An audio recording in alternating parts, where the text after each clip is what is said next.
오늘 보면 12절에 주로부터 징벌을 받으며 주의 법으로 교훈하심을 받는 자가 복이 있다, 이렇게 말씀을 합니다. 징계를 받는데 복이 있다. 조금 우리가 이해가 안 될 수도 있죠. 징계를 받는데 어떻게 해서 그게 복이 있느냐. 그거는 하나님이 바로 자기의 생명의 도, 율법의 계명으로 자기의 자녀를 가르치신다, 이런 말이잖아요. 그 말은 하나님이 그 백성을 자녀로 인정하고 자녀를 훈육하시는 것처럼 대하시기 때문에 그래서 복이 있다고 이렇게 말씀을 하는 겁니다. 그리고 그 다음 바로 12절에 보면 이런 하나님의 교훈과 책망과 훈계를 듣는 자녀들은, 이 말이죠, 이 자녀들에게는 환난의 날을 하나님이 피하게 하시는 거예요. 환난의 근원은 어디서 나옵니까? 죄로 말미암아 당하는 죄책이죠. 환난이 생겨나는 것은 하나님의 진노와 재앙, 이런 것에 의해서 주어지는 것이지만 하나님의 자녀들은 바로 그런 날은 또한 피하게 하시는 거죠. 그래서 악인을 위해서는 구덩이를 팔 때까지 평안을 주시리이다, 이렇게 말씀을 하시는 거예요. 악인을 위해서는 구덩이를 팔 때까지 평안을 주신다. 참 이게 성경의 표현이, 우리가 오늘 아침에도 새벽 예배 때 그런 말씀을 받지만은 하나님께서는 악인들은 그물을 쳐놓으시는 거예요. 그리고 자기 스스로가 판 함정에 빠지게 하신다, 이렇게 시편 기자도 말을 하죠. 그들은 하나님의 자녀가 아닌 거예요. 죄를 지어도 하나님이 그냥 내버려 두시는 거예요. 그런데 죄를 지었을 때 그 죄에 대해서 하나님이 그러면 좌시하시고 그 죄를 전혀 아무렇게 징계도 않고 징벌을 내리시지도 않고 그냥 그대로 두시냐? 그건 아니라는 거죠. 그들의 악행으로 말미암아 스스로 올무에 걸리고 웅덩이에 빠지게 하신다. 여기서도 그런 말씀을 하는 거잖아요. 악인을 위해서는 이들은 하나님의 자녀가 아닌 거예요. 자녀가 아니기 때문에 그 악인들에게는 하나님이 그냥 내버려 두시는 거예요. 내버려 두시니까 이들이 삶을 그냥 평안하게 사는 거예요. 거짓말도 하고 적당하게 죄와 타협도 하고 이렇게 해가지고 사람들 눈속임을 하면서 자기 이익을 따라서 그때그때 임기응변식으로 그렇게 갖가지 변칙도 사용하고 이러면서 자기 나름대로는 굉장히 지혜롭게 한다고 생각하겠죠. 이게 바로 세상의 죄인들의 삶이죠. 그래서 그런 얘기도 있잖아요. 야, 너 혼자 깨끗하게 하냐? 깨끗한 물에서는 물고기가 살 수 없어. 물이 좀 지저분해야지. 이러면서 자기들의 죄를 정당화시키잖아요. 그러나 그들이 크게 간과하고 있는 게 뭡니까? 하나님이 살아계시고 그리고 모든 세계는 하나님의 율법으로 말미암아 다 이렇게 하나님이 통찰하시고 그리고 하나님의 그 공의로 반드시 그 값들을 찾으신다는 거죠. 그러나 악인들은 바로 그 모든 평안을 누릴지라도 하나님이 구덩이가 다 파질 때까지 놔두신다는 거예요. 하지만 자녀들은 어떻습니까? 14절에 자기 백성을 버리지 아니하시고 자기 소유는 외면하지 않으신다, 이렇게 말씀을 합니다. 그 얘긴즉슨 자녀들이 죄를 범하고 악을 행하고 더럽게 행하고 그래서 하나님 없는 자들처럼 아무렇게나 살아가면 하나님이 내버려 두시지 않는다는 거죠. 하나님께 버림받은 자들은 하나님이 그냥 내버려 두시는 거예요. 그러나 하나님이 택하시고 붙드시는 자들은 그렇게 살아갈 수가 없습니다. 그래서 저는 우리 성도님들한테 한 번씩 그렇게 조금 우스갯소리처럼 말해요. 한번 하나님 없는 것처럼 한번 살아봐라는 거예요. 그러면 하나님이 정말 그런지 그만큼 일단 담력이 있는지는 모르겠지만 하나님 없는 것처럼 한번 살아봐라. 그러면 네 강박하고 교만하고 완고한 마음대로 그러면 하나님 없이 네 뜻으로 한번 그렇게 한번 살아봐봐. 되겠습니까? 하나님의 택하심이 있는 백성들은 절대 그렇게 살 수가 없어요. 그리고 세상 사람들처럼 지혜롭게 자기의 모양을 내고 그렇게 해서 세상 사람들의 아름다움을 쫓아가면서 그런 식으로 뭔가 살면 될 것처럼 착각을 하고 살아가면 하나님이 놔두시냐? 안 놔둡니다, 여러분. 그래서 도리어 예수 믿는 사람들은 세상 사람들을 흉내내면 그 코스프레가 안 돼요. 예수 믿는 사람들은 예수 믿는 방식대로 살아야 돼요. 그렇게 살도록 하나님이 딱 붙들고 있는데 그게 됩니까? 시냇물이 흘러가는데 그 중앙에 아주 거대한 바위가 딱 서 있어요. 여러분, 물이 어떻게 해요? 그럼 그거 치고 그걸 밀고 내려갈 수 없으면 옆으로 흘러가야죠. 하나님의 진리가 분명하게 서 있는데 그걸 거스를 수는 없어요. 하나님의 자녀들은 하나님이 딱 붙들고 있는 거예요. 그래서 자기 백성들을 하나님이 그냥 내버려 두시지 않는다. 이런 말씀을 14절에서는 합니다. 그래서 15절에서도 심판이 의로 돌아간다. 결국은 이 말은 뭐냐면 하나님의 의로우심을 따라서 반드시 공의가 그 모든 가치를 획득하고 반드시 공의가 그 가치를 발휘하고 그래서 공의가 하나님께로 다 그 의를 돌려드린다. 이런 말이죠. 이 세상의 모든 이루어지는 일들은 공의대로 이루어집니다. 인생들이 스스로 착각하고 무슨 주체자니 자율적 존재니 인권이니 휴머니즘이니 아무리 얘기해도 하나님의 공의는 절대 못 거스릅니다. 2000년 전이든 르네상스든 계몽주의든 산업혁명이든 현대주의든 간에 못합니다. 어떻게 하나님의 율법의 가치를 거슬러요? 하나님의 공의를 누가 거슬러요? 아무도 할 수 없어요. 그게 바로 심판의 의로 돌아가느니 그러는 겁니다. 그래서 마음이 정직한 자가 다 따른다. 이 말은 마음이 깨끗하고 순전한 사람, 그 사람은 하나님의 의, 공의 그것을 부정할 수 없고 그런 사람은 자연스럽게 하나님을 믿을 수밖에 없고 그 하나님을 믿는 사람은 당연히 순리를 따라서 하나님을 경외하고 살아갈 수밖에 없다. 이런 말이죠. 그 길을 벗어나면 하나님은 주님의 자녀들에게는 징계를 내리신다. 그런 거예요. 자, 이제 오늘 30절 기독교 강요의 내용을 우리가 강독을 한번 해보겠습니다. 자, 지금 칼빈이 이런 얘기들을 지금 하면서 30절은 그리스도 예수의 속죄 사역에 대해서 말씀을 하고 있고요. 그 다음 31절도 우리가 함께 살펴보겠습니다. 자, 30절입니다. 여전히 우리의 죄에 대한 형벌이 부과된다면 그리스도가 우리에게 부여해 주신 것은 무엇인가 나는 묻고자 한다.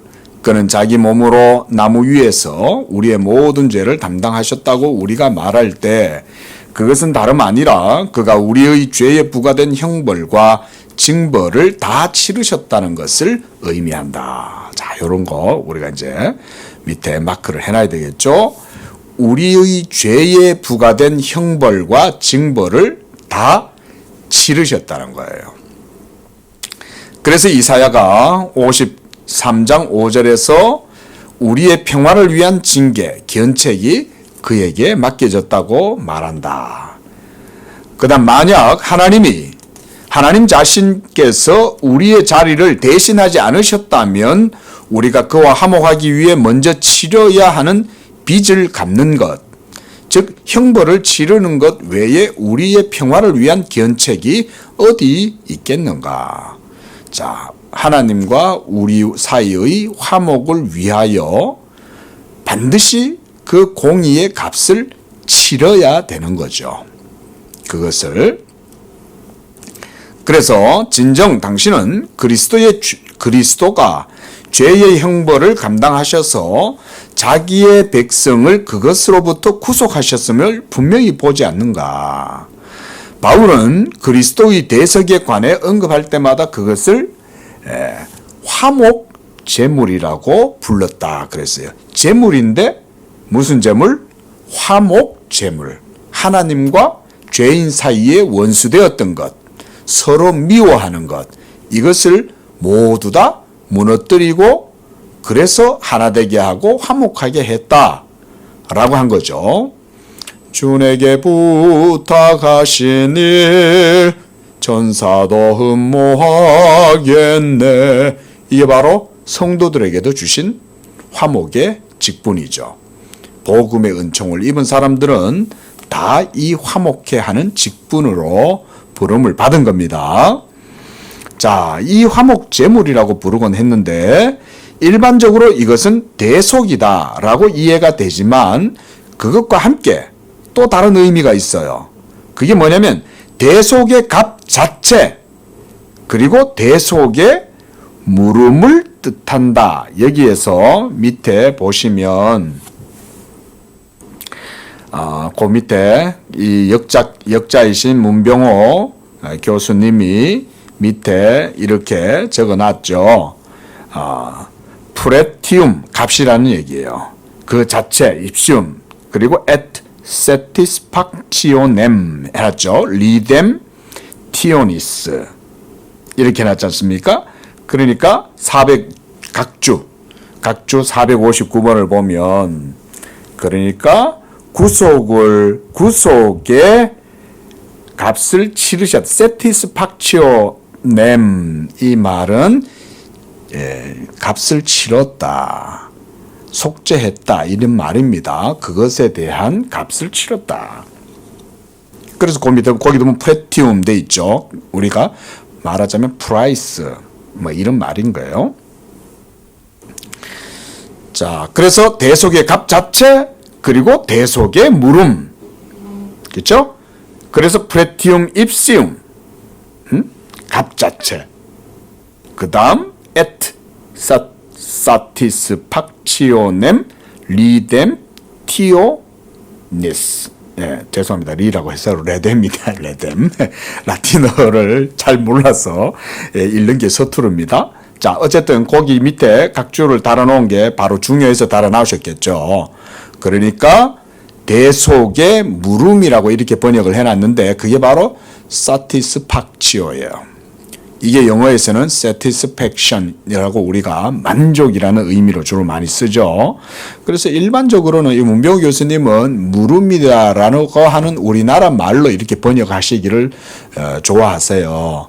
그런데 기존에 우리 이제 전통적으로 우리나라에서는 대부분 많은 분들 신학자들은 만족이다. 이런 용어를 많이 사용을 하셨는데 문병호 교수님은 또 조력신학자면서도 또 기독론 전공이시고 이러다 보니까 좀 더 이제 그 신학적 용어, 신학자들한테는 용어가 중요하거든요. 그래서 이제 그거를 우리말로 번역을 하실 때는 물음이다. 물음이란 말은 두 가지 의미가 있습니다. 내가 가진 권리를 물려준다. 그래서 우리가 상속자 이름 석세서잖아요. 그러니까 나의 것을 자녀에게 물려준다라는 의미가 있고 또 하나가 뭐냐면 어떤 것을 변상하거나 보상할 때 우리가 물어주죠. 그런 두 가지 의미를 가진다고 그래요. 그래서 우리말 물음 이거를 이제 이 역자이신 문병호 박사님은 그게 이제 적당할 거라고 생각을 하시는 것 같아요. 저도 이런 부분들은 아주 학자시니까 또 우리가 주의 깊게 또 배울 수 있으면 좋겠습니다. 자, 어쨌든 그런 물음, 대리적 속죄, 만족인 거예요. 이게 그 하나님의 공의를 만족시키는 값을 치렀을 때 그리스도의 죽으심이 십자가의 사역이 바로 그런 사역이라는 거죠. 자, 같은 맥락에서 바울은 다른 곳에서 그리스도가 우리를 위하여 자기 자신을 대속물로 주셨다고 기록하고 있다 그랬어요. 여기 보면 안티루트론, 이건 대성물이라는 말이고, 아폴루트로시스, 이거는 화목제물이다라는 이런 말이 되는 거예요. 그래서 어거스틴도 다음과 같이 말했다라고 인용을 합니다. 칼빈이 용서란 여호와 앞에서 희생제물이 아니고 무엇이겠는가? 그게 용서라는 거예요. 만약 용서를 해준다면 용서에 상응하는 뭔가가 만족이 돼야죠. 하나님이 우리 죄인들을 미워하시지 않고 용서해 주시려면 하나님의 공의에 만족되는 게 있어야 돼요. 그게 첫째로 뭐냐면 자비예요. 자비. 일단 용서해 주시고자 하시는 마음이 있어야 용서하실 수가 있죠. 그게 바로 하나님의 자비입니다. 그 다음에 이 자비가 그러면 어떻게 드러났냐? 그 자비가 실행이 돼야 되잖아요. 자비의 마음이 있고 그 마음이 또 실행돼야 되잖아요. 그러면 실행은 그럼 뭐냐? 예수 그리스도의 대리적 속죄의 사역, 죽으심이 바로 하나님의 자비의 사역인 거죠. 그래서 그리스도의 죽으심을 통해서 하나님의 의, 공의가 만족되는 거예요. 그걸 이제 문병호 교수님은 satisfactio라는 말을 쓰시는 거예요. 물음이라고. 그래서 희생제물은 그리스도의 죽음 가운데 우리에게 부여된 것이 아니고 무엇이겠는가? 그리스도의 죽음으로 우리에게 부여된 것이 바로 희생제물이다. 그리고 죄의 해독, 죄를 해독해야 되는 거죠. 우리가 죄에 전부 다 감염이 되어 있잖아요. 그러면 죄로 말미암아 감염된 이것을 해독하시려고 하나님이 먼저 모세의 율법을 통해 우리에게 파성추를 부여하신다 그랬습니다. 그래서 율법에는 어떤 값을 치러야 죄를 무르게 되는지에 대한 구체적 방식이 구체적으로 규정되어 있지 않았지만 여호와가 요구하시는 것은 희생제물을 통하여 모든 것을 갚음에 있다는 사실이 율법을 통해서 분명히 선포되고 있다. 그렇죠? 우리가 구약의 출애굽기부터 레위기, 민수기 이런 내용들 속에 쭉 모세 오경을 보면 그 속에 주요한 하나님의 율법의 사역 가운데가 모두가 다 희생, 번제, 희생, 속죄의 사역 이런 것들이 계속 이루어지죠. 성막에서 이루어지는 모든 일들은 다 하나님께 드리는 제사 때문에 있는 거예요. 하나님이 이스라엘 백성들을 출애굽시킬 때도 모세가 바로에게 가가지고 뭐라고 그럽니까? 우리가 광야로 나아가서 하나님께 제사하려고 한다. 이게 출애굽을 할 때 모세가 바로에게 얘기했던 거죠. 하나님이 백성들을 왜 이끌어내시냐? 하나님께 제사 드리는 그런 백성들로 하나님이 삼으시는 거잖아요.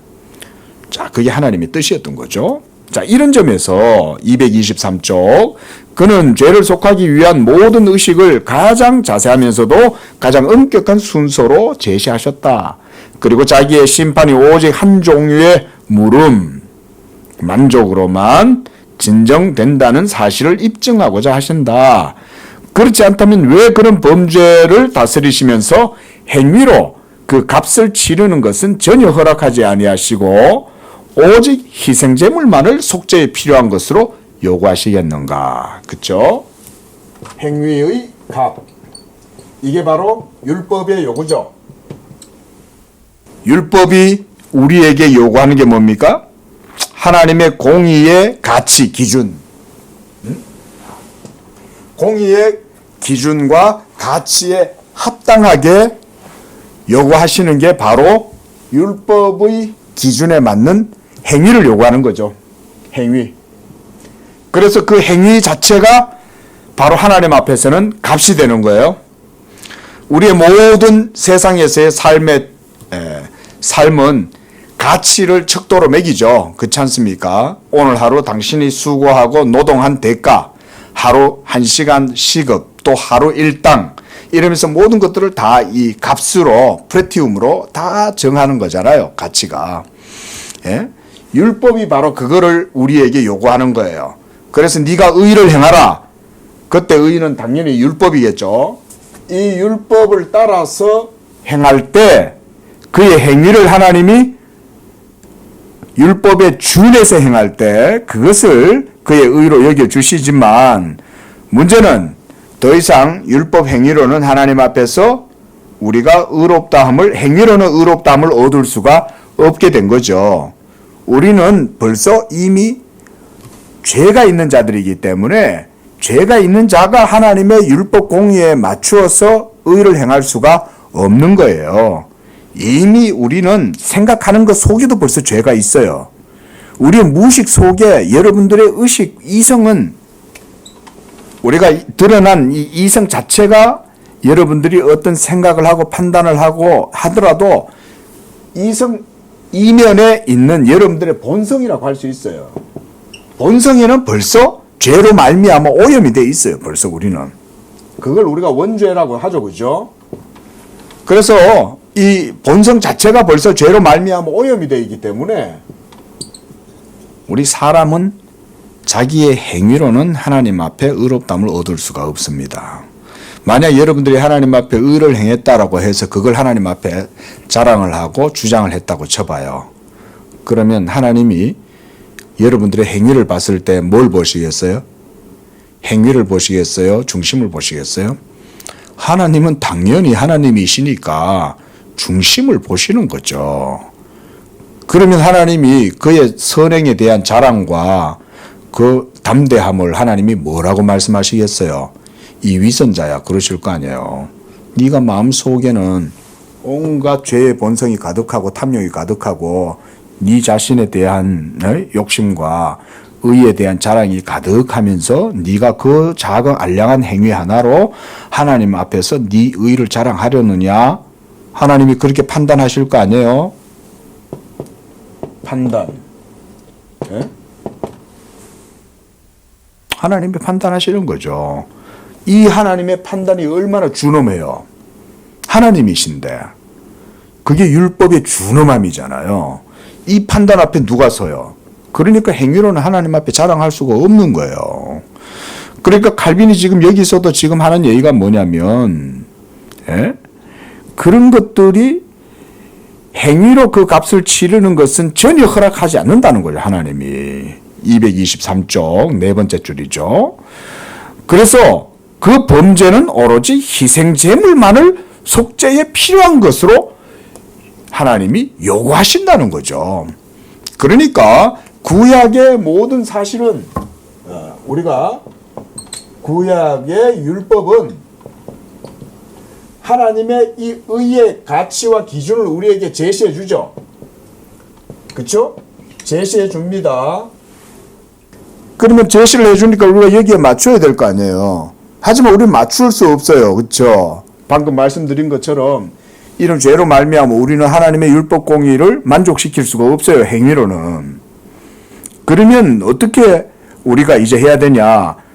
그러니까 구약의 율법은 또한 우리에게 뭘 제시해 주냐면 공의만 제시해 주는 것이 아니라 그 하나님의 공의를 만족시키고 충족시켜 줄 수 있는 수단까지도 우리에게 제시해 주고 있다는 거죠. 그게 바로 구약의 모든 희생 제사들인 거예요. 예? 아사셀 양, 속죄 양, 번제물들 이런 모든 것들이 다 우리의 죄를 위한 하나님 앞에서 드려지는 속죄의 제사들이죠. 그런 걸 통해 가지고 하나님이 또한 해결 방안도 제시해 주는 거죠. 의를 제시해 주는 것뿐만 아니라 해결할 수 있는 방안 이것을 우리에게도 제시를 해 주신다.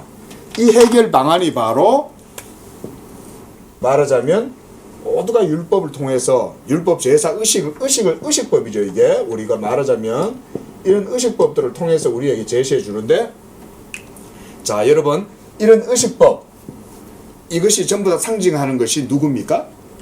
바로 예수 그리스도를 상징하는 거죠. 그렇죠? 예수 그리스도를 우리에게 모형적으로 보여주죠. 이게 의식법들이 모두가 다 그래서 모형이고 상징이고 그림자고 그렇죠? 네? 또 몽학 선생이고 이렇게 말씀하고 있는 거죠. 뭐 우리가 이런 걸 늘 자꾸 반복해서 배우고 공부해야 돼요. 그 율법이 바로 이런 거다. 그래서 과연 이스라엘 사람들이 태워서 드린 희생제물은 사람들의 행위를 지시하는 것으로 간주되지 않고 그 자체의 실제인 그랬죠. 보세요. 여기서도 칼빈은 이런 의식법, 구약의 모든 제사, 의식법, 행위들 이런 모든 율법에 따른 규례들이 그 자체의 실제가 바로 유일한 그리스도의 희생제물에 의해서 헤아려졌다. 이렇게 이제 번역을 해 놓으셨습니다. 결국 무슨 말이냐? 이런 모든 의식들, 모형, 상징, 그림자, 몽학 선생들은 사실은 예수 그리스도를 보여주는 거다. 그 말인 거죠. 이런 게 벌써 칼빈의 시대에 칼빈도 이렇게 벌써 설명을 하고 있는 거죠. 자, 그 밑에는 그냥 읽어보겠습니다. 호세아는 여호와가 우리에게 요구하시는 보상이 무엇인지 몇몇 말씀으로 훌륭하게 표현하였다. 오 하나님이여 모든 불의를 제거하시고 라고 했으니 여기에 죄사함이 있다. 그리고 우리가 수송아지를 대신하여 입술의 열매를 주께 드리리이다 라고 했으니 여기에 물음이 있다. 물음, 이게 이제 우리 신학을 모르시는 분들한테는 익숙해서 자꾸 제가 여기에다가 번역자가 물음을 이렇게 번역을 하셨지만 제가 또 만족이란 말을 또 이렇게 쓰는 거예요. 우리한테는 만족이라는 말이 조금 더 저는 다가오기가 쉽다고 생각이 돼요. 물음이란 말이 틀렸다는 얘기가 아니에요. 괜찮으신 것 같은데. 자, 그 밑에 문단, 내가 알고 있는 바 실로 그들은 영원한 형벌과 일시적 형벌을 서로 구별함으로써 아주 더 교묘하게 이 사안을 피해가고 있다. 그들이 말하는 일시적 형벌은 하나님이 몸뿐만 아니라 영혼에도 가하는 종류의 모든 징벌로서 다만 영원한 사망은 제외된다. 그러나 이러한 제한이 있다고 해도 그들이 변명하는 데는 거의 도움이 되지 않는다. 왜냐하면 우리가 위에서 인용했던 말씀들은 우리가 마땅히 받아야 할 형벌이 무엇이든지 간에 하나님이 우리의 죄과를 너그럽게 보셔서 사해 주신다는 조건 아래 우리가 그에게 받아들여져 은혜를 누리게 됨을 명백히 제시하고 있기 때문이다. 다윗과 다른 선지자들은 죄를 사해달라는 은총을 간구할 때 동시에 형벌을 면하게 해달라고 기도한다. 다름 아닌 하나님의 심판에 대한 의식이 그들을 이렇게 몰아가는 것이다. 한편 그들은 여호와가 베푸시는 자비에 대한 약속의 말씀을 전할 때 거의 언제나 형벌과 함께 형벌의 사함을 공언하며 선포한다. 분명 에스겔을 통해서 여호와는 자기가 바벨론 유배를 끝내실 것이고 이는 유대인들을 위해서가 아니라 자기 자신을 위해서라고 선포하심으로써 이 두 가지가 모두 값없이 이루어질 것임을 충분히 보여주신다. 자, 무슨 얘기냐면요. 하나님은 자기의 언약 백성 이스라엘에 대해서 그들이 비록 죄를 지음으로 그것 때문에 하나님께 형벌을 당할지라도 그들이 죄사함을 받게 되고 그렇게 하나님이 그 모든 죄의 죄책을 면제시켜 주실 때는 행위를 통해서 그들의 모든 죄책이 면제되거나 감면되는 게 아니고 하나님이 오로지 자기의 자비하심으로 해주신다. 이 말을 칼빈이 지적하고 있는 거예요.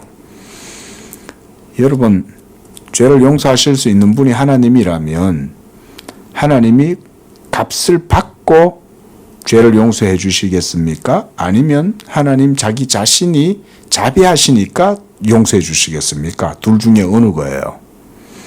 하나님의 공의의 값에 상응하는 가치를 우리가 치를 수 있습니까? 없잖아요. 그러면 후자죠. 결국은 용서해 주시는 분은 하나님이시고 그 하나님이 자비로우시다는 결론을 알게 되는 거죠. 우리가. 자비하심이 우리를 용서할 수 있는 거죠. 그러니까 성도들은 하나님의 죄사함에 대해서 하나님께 뭐라고 간구하겠어요? 하나님의 자비를 붙드는 거죠. 하나님, 제가 이런 죄를 범했는데 제가 이 정도로 그냥 한 100일 정도 사회 봉사하고 난 다음에 하나님 내 죄를 용서해 주실 수 있겠죠? 이렇게 하지 않죠? 그렇죠? 우리가 하나님께 죄사함을 구할 때는 하나님, 제가 하나님 교회 청소 300일 동안 하겠습니다. 그러면 내 죄를 용서해 주십시오. 이렇게 할 수 있습니까? 하나님이 또 그렇게 300일을 갖다가 교회를 청소한다고 하나님이 그 죄를 용서하시겠냐고요. 또 억만금을 준다고 해서 하나님이 그걸 받고 용서해 주시겠냐고요. 그렇죠. 우리는 하나님과의 관계에서도 항상 경제적 논리, 행위의 논리로 자꾸 하나님을 그렇게 가치 판단의 척도를 그렇게다가 자꾸 적용을 하려고 그래요. 그러나 하나님은 그런 분이 아니죠.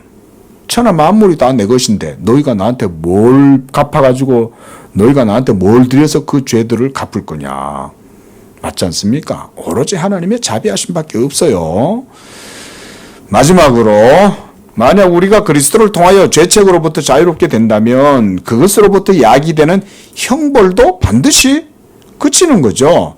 예수님의 만족, 물음에 의해서 모든 것들이 satisfaction이 됐다면 그러면 당연히 그 모든 형벌도 멈출 수밖에 없죠.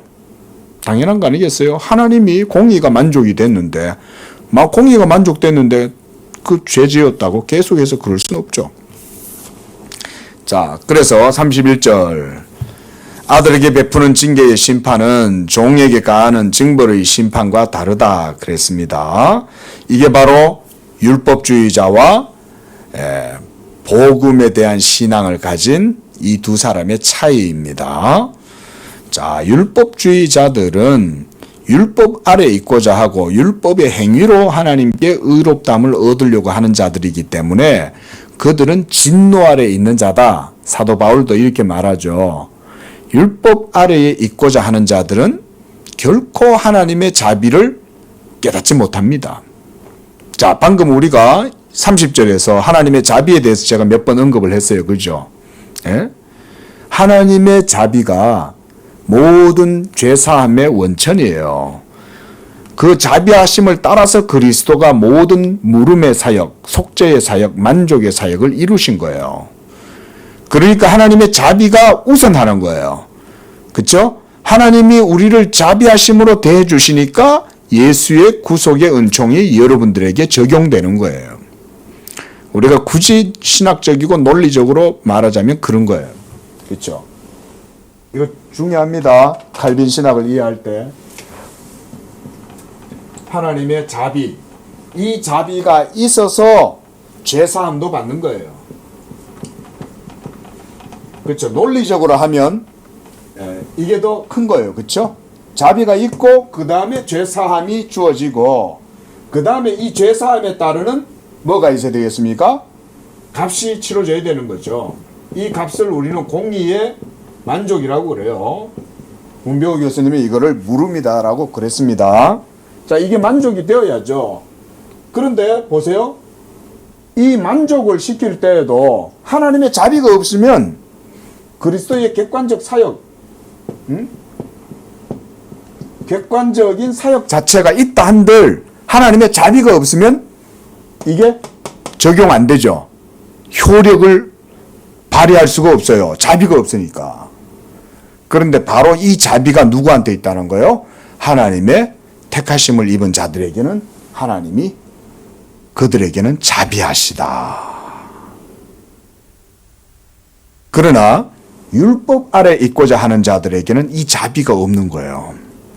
그들은 하나님의 자비를 확신하지 못하고 이걸 믿지를 못하니까 자꾸 어디로 나가겠어요?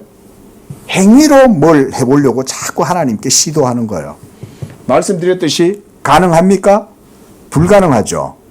계란으로 바위치기죠. 절대 할 수 없죠. 행위로. 어떻게 하나님의 준엄한 어미하신 판단 앞에서 자기의 행위를 들이밀어요. 할 수 없잖아요. 그런데도 그들은 저주를 받은 자, 진노 아래 있기 때문에 계속 이렇게 가는 거예요. 그러면 바로 여기에서 뭐가 생산되겠어요? 위선이 나타나는 거예요. 위선. 자기를 속일 뿐 아니라 하나님도 속이죠. 예? 하나님 제가 행위를 했잖아요. 하나님께 헌금도 드렸고 금식도 했고 선행도 했고 구제도 했잖아요. 이런 식으로 나간다는 거죠. 그런 것을 하나님께 자기 행위로 값을 자꾸 척도를 매기는 사람은 자비를 모르는 거죠. 자비를. 그러나 자기 행위의 값으로 하나님께 만족시킬 수 있는 사람은 없지 않습니까? 예를 들어서 이렇게 한번 생각해 보세요. 10일 동안 사회 봉사를 충실하게 이행하면 그 행위로 우리의 죄 사함을 받는다. 만약에 이렇게 말을 한다고 해도 또 무슨 문제가 생겨나냐면 10일 동안 사회 봉사를 충실하게 하는 거야. 근데 충실하게 할 수 있습니까? 한 이틀, 사흘 정도, 작심 3일 정도 가다가 그 다음에 또 죄 짓죠. 그럼 그 죄는 또 어떻게 해요? 우리가 말하자면 좀 비약한 논리지만 한 3일 지나가 또 죄 짓잖아요. 잊어버리고.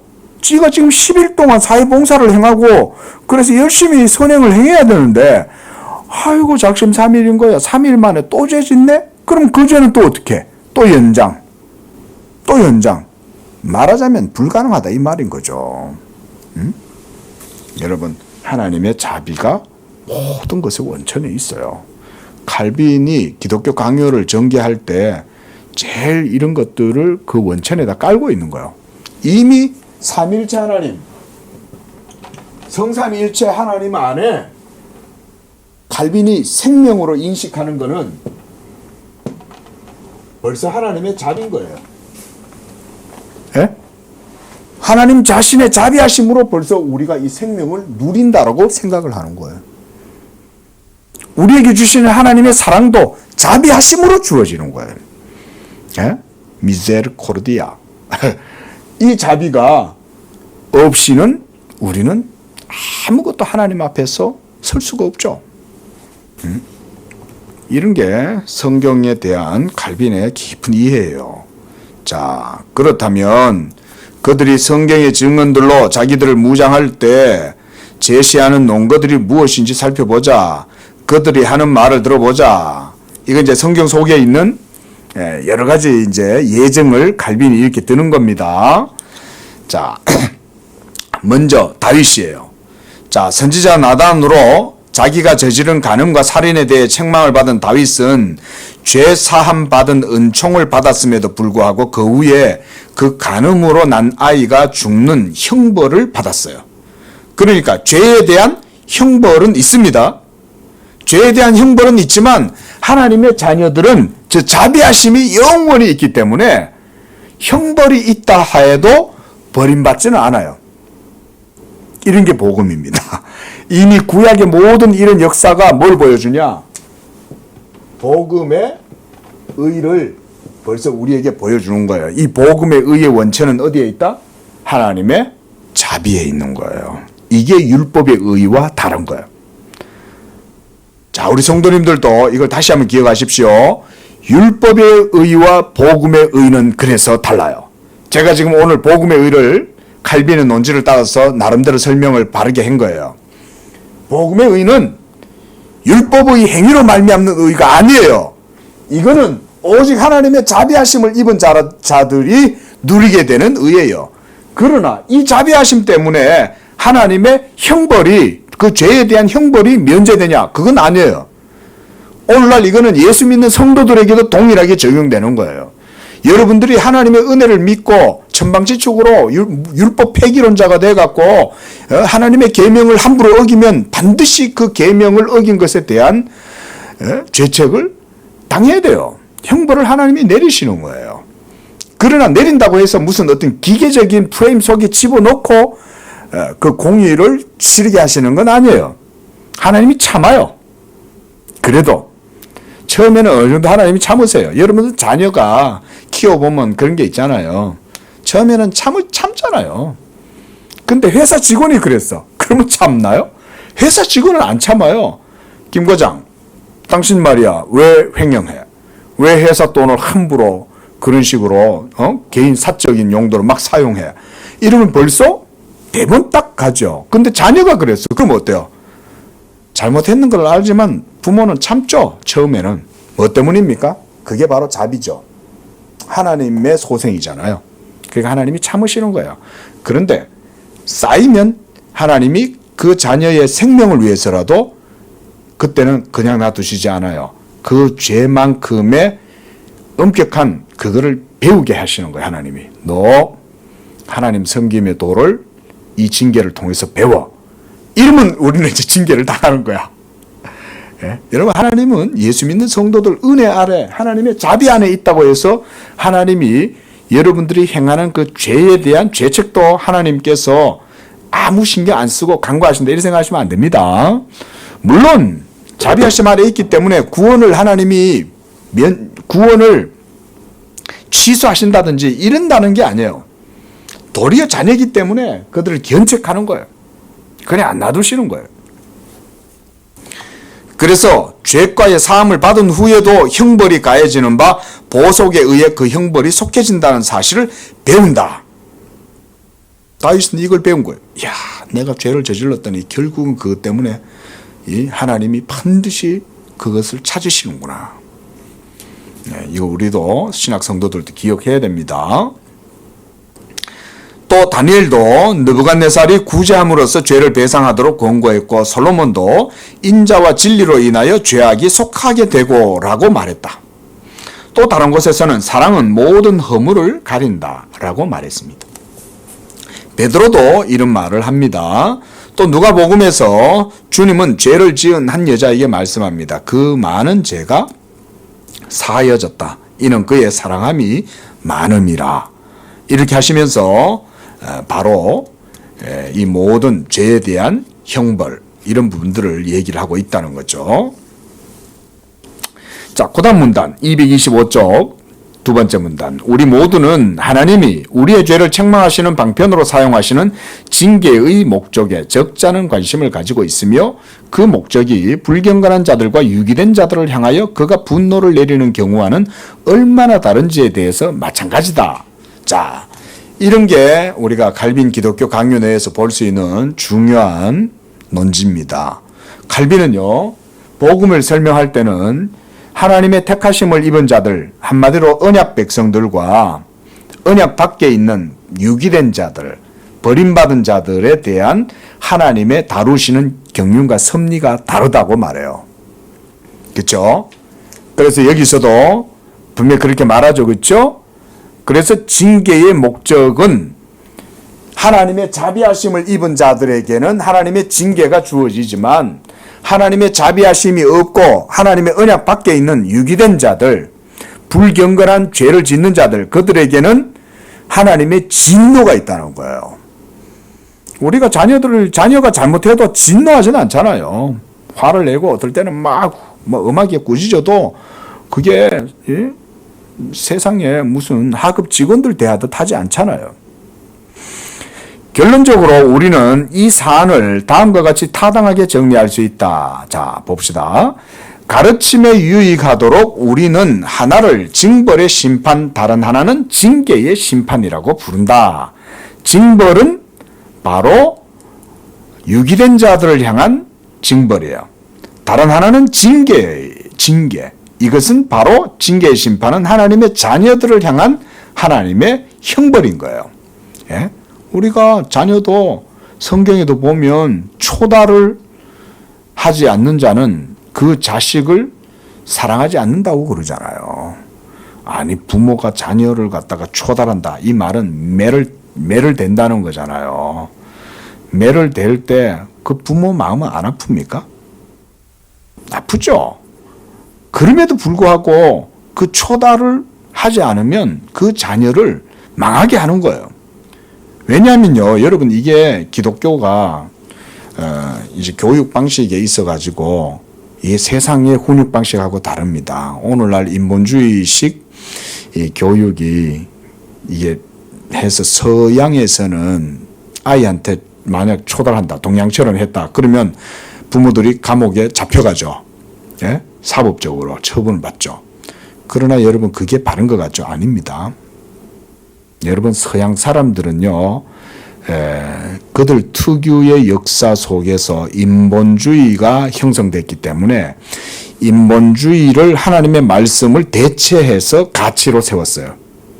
하나님의 말씀으로 자녀 교육하기보다는 인본주의적인 방법으로 인간을 바라보고, 그렇기 때문에 인간을 그런 식으로 교육해야 된다고 생각하는 게 서구의 휴머니즘인 거예요. 근데 여러분, 성경은 그렇게 가르치지 않습니다. 왠지 아세요? 그 가치 기준 중에 제가 뭐 간단하게 말하면 성경은 인간을 방금 말씀드렸듯이 죄의 본성을 가진 죄인으로 보는 거예요.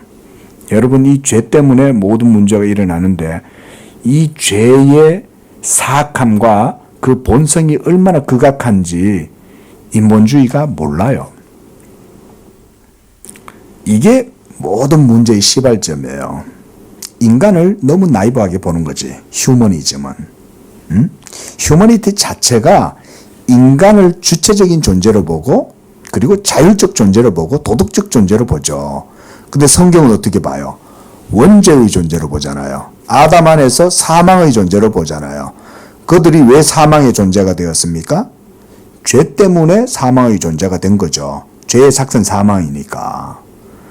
그래서 이 아이가 벌써 아이 속에 죄가 엉겨 있는 거예요. 그 어린이 속에. 태어나서부터 죄가 시작되는 게 아니에요. 이미 그 엄마의 태에 딱 착상이 될 때부터 시작해서 이 아이가 세포 분열이 시작되잖아요. 그러면 그 생명체 자체 속에 벌써 생명의 원리가 작동하면서 동시에 죄가 그 아이를 벌써 사로잡고 있는 거예요. 우리는 이렇게 봐요. 그게 원죄잖아요. 유전돼. 아담으로부터 모든 아담에게서 난 자들 모두에게 사망이 그런 죄로 말미암아 들어오는 거죠. 사망이. 죄 때문에 사망이 들어온 거 아니에요. 그런데 이 아이가 이제 태어난 거예요. 어릴 때는 천사 같죠. 부모들이 보면. 그렇죠? 그러니까 세상 사람들의 기준으로 보면 휴머니즘으로 보면 이 아이는 너무 복된 거야. 그리고 이 아이는 앞으로 너무나 영광스럽고 복되고 존귀한 삶을 살아가게 되고 막 이런 꿈을 꾸죠. 그 아이를 바라보면서. 근데 이제 인생에 이제 싹이 점점점 자라고 잎이 나고 가지가 뻗어나가고 이런 걸 보면 벌써 이 하는 짓이 아주 이게 야, 이놈이 이거 참 큰일이다. 이렇게 되겠죠. 여러분, 죄에 대한 관점이 없는 거예요. 휴머니즘은. 이게 서양의 인본주의가 그래서 서구 사람들을 속이는 거예요. 속이는 거. 대신에 동양은 물론 성경주의적인 관점은 없지만 동양은 조금 다른 관점이죠. 매가 있죠. 그렇죠. 훈육이 있고 그런 게 있잖아요. 그 서구 사회는 그런 게 없어요. 너무 인간을 아름답게 보는 거예요. 그런데 우리는 오늘날 그 서구식 교육 이런 것들을 받아들이죠. 그래서 아이는 존귀하다. 어떤 분은 꽃으로도 때리지 마라. 저는 정말 그런 말을 그거는 참 그분도 기독교인이신데 인간을 몰라서 그러신 거예요. 응? 왜 꽃으로 때리겠어요? 꽃으로. 응? 애를 때릴 때 명확한 목적이 있지. 그걸 무시해서 되겠어요? 응? 그 말 한마디가 시적으로 아름다운 것 같지만 그거는요 허구예요. 절대 여러분 누가 꽃으로 때려요 애를? 꽃으로 때린다고 뭐 그게 되겠어요? 장난칩니까? 애를? 예? 부모가 애한테 초달을 할 때는 어쨌든 간에 부모의 기준이 있지. 그 부모의 기준이 없습니까? 그런 걸 갖다 그런 식으로 묘사를 해가지고 부모들의 훈육의 방식을 깎아 뭉개는 거예요. 저는 왜 함부로 말하면 안 돼요, 공인들이. 뭘 꽃으로 때리지 말아요. 누가 뭐 부모가 애를 뭐 장난으로 때립니까? 그런 게 아니잖아요. 부모가 하나님을 섬기고 그 하나님의 기준을 가지고서 자녀를 훈육할 땐 죄인을 그 아이 속에 있는 그 죄, 엉겨 있는 그 죄를 다스려야 됩니다. 육체를. 그 아이의 본성 속에 육체 속에 도사리고 막 계속 꿈틀대고 있는 그 죄의 본성을 억압하고 어릴 때부터 그게 아니라는 것을 가르쳐야 되는 거예요. 그거를 어릴 때 안 가르치고 나중에 커갖고 못 가르치죠. 다 커갖고 이제는 뭐 요즘은 벌써 초등학교만 돼도 벌써 막 애들이 머리만 굵어져 갖고 입만 살았잖아요. 요즘 애들이. 인생이 진짜 무서운 줄도 모르고. 그러니까 어른들 말도 안 들어. 벌써 말을 안 들으면 사실은 그 아이는 망하는 거예요. 벌써. 그렇죠? 네. 자, 조금 주제가 벗어나갔는데 시간이 돼서 31절까지만 읽고 마칩시다. 다음 주에 계속 하고요. 자, 그래서 징벌의 심판은 하나님이 자기 적들에 대해서 보복하시는 거다. 이 자기 하나님이 적인 거예요. 이게 적. 이게 징벌인 거예요. 그래서 그들에 대해서 자기의 진노를 바라시고 그들을 혼란에 빠뜨리고 흩으시고 허무에 빠뜨리시는 거다. 이게 바로 징벌입니다. 그러므로 우리는 처벌과 분노가 결합된 고유한 하나님의 징벌이라고 부르고자 한다. 그러나 징계의 심판에서 하나님은 분노하실 정도로 잔혹하지 아니하시고 파괴하거나 벼락을 쳐 멸망에 이르게 할 정도로 징벌을 가하지 아니하신다. 결론적으로 이를 형벌이나 징벌이라고 부르기는 적절하지 않고 견책과 훈계로 봐야 된다. 자, 전부 다 하나님의 자비하심 때문이죠. 하나님의 택하신 백성들을 향한 하나님의 자비가 있기 때문에 하나님은 그들을 견책하고 훈육하시는 거예요. 이게 징계인 거예요. 죄를 다스려야 되기 때문에 이걸 배우셔야 됩니다. 여러분, 자, 이 가운데 징벌은 심판자에게 속한 것이며 징계는 아버지께 속한 거다 그러잖아요. 칼빈이. 이런 것들을 이제 우리가 줄을 꺼놔야 되는 거예요. 징계는 아버지 부성적 사랑이다 그래요. 우리가 이거를. 심판자는 범죄자를 벌할 때 범죄 자체를 질책하고 죄행 자체에 관한 형벌을 요구한다.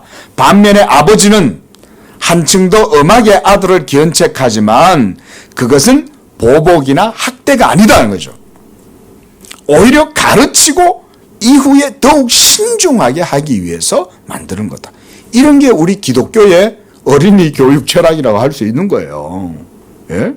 그리고 신앙의 부모들은 바로 이런 하나님의 부성적 사랑을 가지고 자녀를 하나님의 도에 교훈에 훈련시키는 거죠. 어릴 때부터. 우리 개혁주의 장로교의 성도들, 특히 이제 자녀를 둔 부모님들, 훈육하는 부모들은 이런 성경적 가치관을 배우셔야 돼요. 뭐 꽃으로도 때리지 마라. 그 말이 아름답게 들립니까? 여러분 나중에 아이를 망하게 하는 거예요. 큰일 나요. 예. 자, 크리소스토무스는 어떤 곳에서 조금은 다른 비교를 하고 있는데 결국 같은 말을 한다. 그거예요. 자, 보세요. 아들은 매를 맞는다. 종도 매를 맞는다. 그러나 후자는 죄를 지었기에 노예로서 형벌을 당한다. 전자는 자유인이자 아들로서 훈육의 필요를 채우고자 징계를 받는다. 아들을 향한 견책은 연단과 개선을 낳으며 종에게는 그것이 매질과 형벌이 되는 것이다. 크리소스톰 교부, 유명한 교부죠. 그도 이렇게 말했다 그랬습니다. 자, 오늘 31절까지 보겠습니다. 기도하겠습니다. 자비로우신 하나님 아버지, 하나님의 무궁한 자비하심과 선하심, 또 그 모든 것은 하나님의 깊은 사랑과 그 하나님의 의로우심으로 말미암는 것인 줄로 믿습니다. 하나님이 의로우심으로 자기의 자비하심을 나타내실 때에 곧 그리스도 예수 안에서 자비하사 하나님께서 창세전부터 택하신 백성들을 사랑하시고 그 사랑하시는 자들을 하나님께서 이 세상 가운데에서 구원하실 때에 그들을 그저 하나님께서 감미롭고 낭만적인 사랑으로만이 아니라 때때로는 쓰고 때때로는 아픈 그런 약들을 통해서도 그들을 훈육하고 견책하고 징계를 내리신다는 사실을 우리 성도들이 믿음으로 잘 받아들일 수 있도록 도와주시고, 그래서 우리 부모들이 자녀들을 훈육할 때에도 하나님 아버지의 그 부성적 사랑을 배우고, 그래서 하나님의 도를 따라서 교훈을 따라서 자녀들을 잘 양육하고, 그래서 하나님께 합당한 그런 믿음의 사람으로 세워나갈 수 있는 그런 부모들이 되도록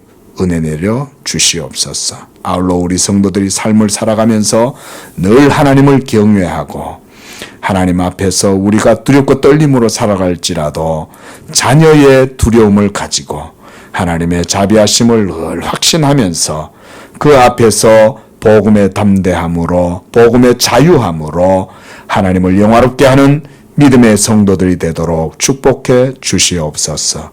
거룩하신 예수님의 이름으로 기도합니다. 아멘.